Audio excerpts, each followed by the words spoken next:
We want you to plan for success. Welcome to Planning Matters Radio. Peter, it's really good to see you. Today we are talking about 3 ways to maximize your retirement income and minimize your tax bill. If you don't have a tax plan, you do not have a retirement plan. And in retirement, you not only want to maximize your income, but of course, minimize your taxes as well. So if someone is nearing retirement age, we're breaking down a few strategies they should consider today. First, Roth conversions. Why? Yeah, Roth conversions are a great opportunity. And Erin, just backing up for a moment, the opportunities that we have right now for proactive tax planning is really probably the Americans' biggest financial opportunity that unfortunately a lot of them are overlooking. A lot of us are overlooking this opportunity. Sure, we can shoot for investment rate of returns and growth on our money, but if we are not strategically planning proactively on how to control and minimize the taxes on those dollars, man, are we missing the boat. So Roth conversions are a great opportunity. And if you look back in history, tax rates have been significantly higher than they are today.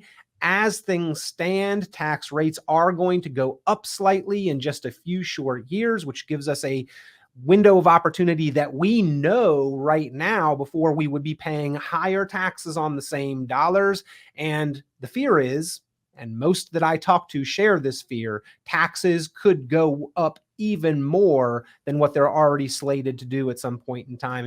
That chart that you shared there, Erin, you see back after World War II, there was a 94% tax rate, ladies and gentlemen. So we are in a pretty historically attractive tax environment to go ahead and pay your taxes proactively, because what we're talking about here is the value of compounding interest. Albert Einstein said it was the most powerful force on the planet, and he helped to create nuclear weapons, right? So the atomic bomb. The IRS was listening and paying attention. They said, this guy's onto something. Let's let them defer paying their taxes so we can collect that deferred compound interest grown tax bill in the future. But look, now is the time to go ahead and realize that and plan strategically on how to pay it. There are a couple exceptions. If you are planning on using specific dollars within 5 years, then there are some restrictions you need to understand about Roth conversions. Also, if you convert over to a Roth, that does have the possibility of impacting your Social Security and or Medicare premium. So there are some things to know there, and you don't want to bump yourself into a significantly higher bracket. So you need to crunch the numbers on this and do it strategically and efficiently. But Erin, as many dollars as we can get for our clients moving over to those Roth accounts and as efficient as possible as we can be over the next few years, we are doing it. Right. All right, next here, you suggest to carefully plan your RMD strategy. You'd think that when you hit that RMD age, you'd just start taking them, but that can saddle you with quite the tax burden. Well, when you hit that RMD age, you better start taking them. But just because you can wait until that age doesn't necessarily mean that you should. And the IRS continues to push that age back, right? It used to be 70 and a half, then it moved to 72, then 73. Eventually it'll be 75. We've done a whole different video, a couple videos on RMDs exclusively and specifically. And there's a lot that goes into these RMDs, but the message here is, even if you can wait and the IRS says you're not required to take distributions yet, well, those are additional dollars that you have the opportunity to do some proactive tax planning with. And if you are 70 and a half, which by the way, that is no longer RMD age, but you can still do a QCD at 70 and a half, a qualified charitable distribution. So if you are charitably inclined, if you donate anything to churches, universities, organizations, 501c3s, nonprofits, what have you, and you would like to make larger gifts, you can do so through a QCD. It is one of just a few real opportunities in life for truly tax-free money. You earned it, you put it away, you got a deduction, it grew tax deferred, and you can gift it to your charity tax-free. Fantastic opportunity. And next, Peter, of course, healthcare is often the biggest expense in retirement, which is why you're suggesting everyone consider a health savings account now. Now, yeah, absolutely. One of our other opportunities for truly tax-free money in life, if you need those dollars for qualified medical expenses, well, you got to contribute them and you received a deduction. They grew tax deferred. And if you need to have them and spend them for qualified medical expenses, they come out tax free. Now, here's kind of the pivot point, the option, the audible, if you will.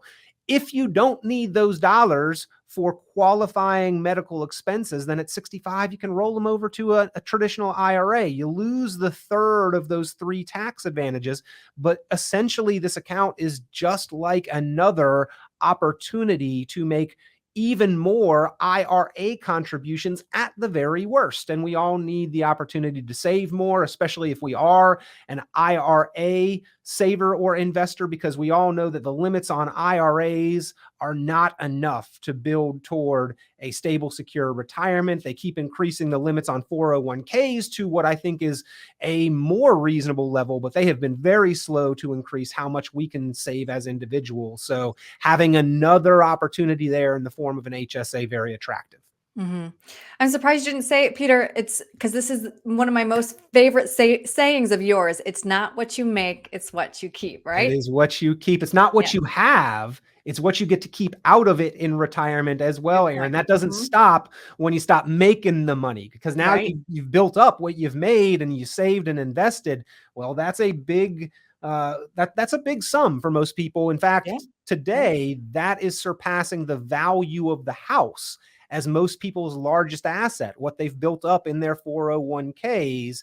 But it's not all yours. If it's tax deferred, there's a share that you've got to share with the IRS, and paying Uncle Sam more than his fair share is not what anybody wants to do. We want to pay only our minimum required fair share where we have to. Exactly. Well, if somebody would like to talk about these strategies with you, what's the best way to reach you? You can give us a call in the office, 919-300-5886, 919-300-5886. By the way, we've got some fantastic software that basically compares and contrasts what your balance and what your tax liability looks like if you defer to the IRS's plan versus if you are proactive in planning and identifying certain strategies. It is usually a significant difference in your advantage to be more proactive here, ladies and gentlemen. So give us a call, 919-300-5886 if you'd like to see that, or email me, peter@richonplanning.com, or visit online, richonplanning.com. All right, Peter, thank you. Always a pleasure, Erin. Thank you. This has been Planning Matters Radio. The content of this radio show is provided for informational purposes only and is not a solicitation or recommendation of any investment strategy. You are encouraged to seek investment, tax, or legal advice from an independent professional advisor. Any investments and/or investment strategies mentioned involve risk, including the possible loss of principal. Advisory services offered through Brookstone Capital Management, a registered investment advisor. Fiduciary duty extends solely to investment advisory advice and does not extend to other activities such as insurance or broker-dealer services. Advisory clients are charged a quarterly fee for assets under management, while insurance products pay a commission, which may result in a conflict of interest regarding compensation.